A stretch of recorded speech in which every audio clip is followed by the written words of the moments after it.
రైతు సమస్యల పరిష్కారం కోరుతూ కామారెడ్డి జిల్లా కలెక్టరేట్ వద్ద బీఆర్ఎస్ యువజన విభాగం గళమెత్తింది.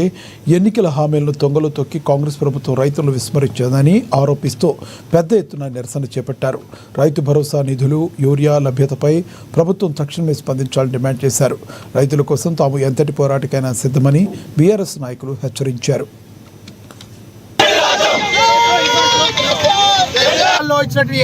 హామీలు రైతులకు ఏవైతే హామీలు ఇచ్చారో రాష్ట్ర వ్యాప్తంగా ఎంతమంది రైతులు ఉన్నారో అంతమందికి 2 లక్షల రూపాయలు రుణం ఎవరైతే తీసుకున్నారో వాళ్ళకు మాఫీ చేస్తామని చెప్పేసి మాట ఇచ్చి మాట తప్పి 2 సంవత్సరాలు గడుస్తూ ఉంది.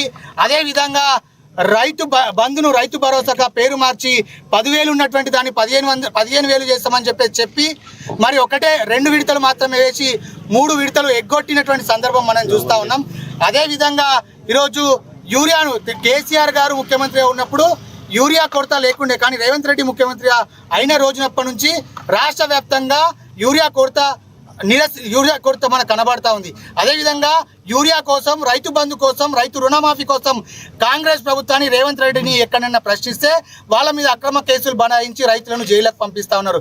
ఈ 4 డిమాండ్ల మీద ఈరోజు కామారెడ్డి జిల్లా కలెక్టరేట్ కార్యాలయం ముందు ధర్నా చేసి నిరసన తెలియజేయడం జరుగుతుంది.